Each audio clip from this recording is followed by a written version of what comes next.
Hi guys, it's CT Johnson, the Funding Doctor here. Today is day 121 of the COVID-19 pandemic, and this is the Funding Doctor's COVID-19 Financial Survival Guide. Today I wanted to talk a little bit about small developers and getting funding for small development projects. I have to tell you guys, this is inspired by a call that I had earlier today with a small developer who was looking for a loan, who was just incredibly difficult and making it astonishingly hard on themselves. And in fact, it's somebody that I just said, I can't deal with you, and passed on, which is very unusual for me. But it did bring to mind, what are the ways that a small developer can get funded? So in this video, I'm going to tell you how to get funding for your project. We're going to go through a step-by-step process for getting funded if you're a small developer. So there's sort of 8 steps to the process. The first thing is understand the market.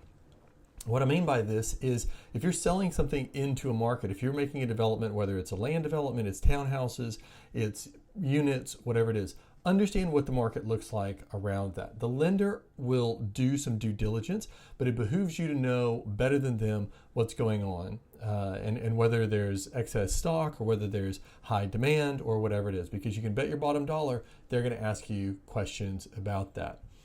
Second thing is find a good site. You know, it's an old adage in real estate. There's only 3 things that matter: location, location, location.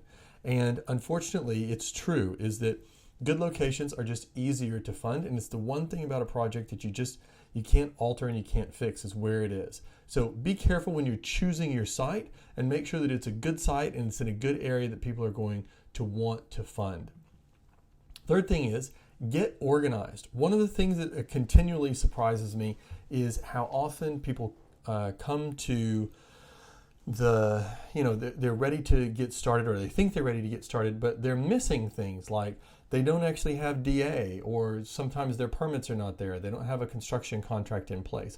All of these things are really, really important and are going to be asked for before anybody is going to write a check to subsidize or to invest in the project. So make sure that you have all of that stuff together. Fourth thing is pre-sales. This is, if you're a medium-sized developer, you really don't need pre-sales so much. But if you're a small developer, you really need them more. And the reason is because from the lender's perspective, you're a higher risk. And pre-sales are one of the key ways that they mitigate risk. So if you can get pre-sales before you get started and before you come for funding, that will help you enormously. One of the things that's really good is that you get a little bit of an advantage. When you do a pre-sale, the lender sort of says that the total amount of the sale counts like it's mitigating the risk of the loan. So for instance, if you have a $1 million loan and you have a $200,000 sale, but the cost is only, say, $100,000, on for instance, a site, a development site or something, or I'm sorry, a site at a subdivision. Sorry, I know I can speak in English.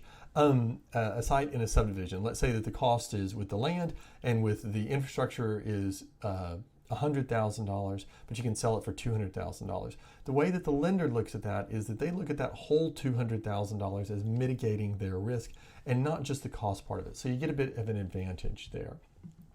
Number 5, have your equity ready. I know this is the most painful part of being a developer, but having equity makes all of the difference. And having your equity ready to go is one of the things that will make your loan go faster and make sure that you actually get the money that you want. Something that I see all the time is just that deals fall through because equity is short. Sometimes that's because you had the idea in mind that the site was going to be valued higher than it is, and circumstances have hit it. For instance, COVID-19. I have a deal working right now where that exact situation has happened. The developer has gotten hit with the fact that COVID-19 has reduced the value of the property right now, and it's left him scrambling for where is he going to get his equity, which is really, really unfortunate and is delaying the project. Not really his fault, but at the same time, it's still causing a problem. So have your equity ready to go, and that will make your life a lot easier. Number 6, get your docs together. You have heard me complain about this many times. If you've watched any of these webcasts, you'll know that this is something I don't understand, why people don't have their stuff in order, why they believe that it is a national secret what your asset and liability statement is, or to give a copy of your driver's license. Nobody is going to write a multi-million-dollar check to somebody they don't know or they don't understand what their financials look like. So have all of those documents ready to go. Have your feasibility ready. Have the evidence of pre-sales done. Have your contracts and permits ready to go. There's nothing bad that comes from that, and it might actually keep you from delaying getting the funding that you want and the funding that you need. Number 7, be informed. And what I mean about this is be informed about the way the finance market is operating right now. So you can ask around and you can kind of understand what the general, what projects are getting. One of the things that I find all of the time is that people they compare, especially small developers they will compare, for instance, bank rates to a private lender, even though they're not able to get a loan from a big bank, or if they are able to get it, it would be many, many months before the loan would come through, and the private lender is going to act much more quickly and will take a much greater risk on them. Frequently people will try to equate those two things and say, well, why can't I get a loan at 3% or 4% or 5%? Well, because that's not the lender that we're talking to.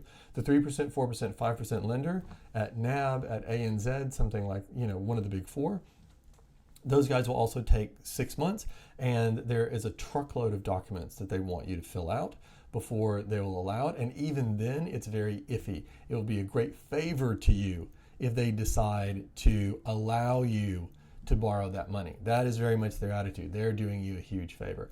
So if you're in a world where people are doing it on a more commercial basis, that also means that they're going to charge more commercial rates. So be informed about what those rates and fees and all of that stuff looks like, and then you won't get hung up on negotiating things that really there's no basis for negotiating, or you're not going to be able to be successful at. And then the final thing is focus on the end goal.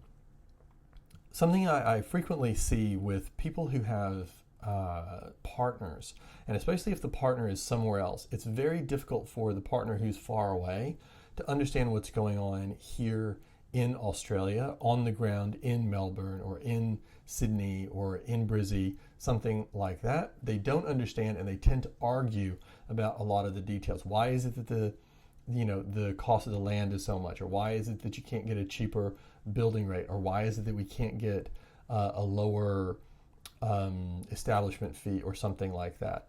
The end goal is to get the thing built and to take the profit. If you end up getting stuck on those little details, then you will end up introducing huge delays into your project.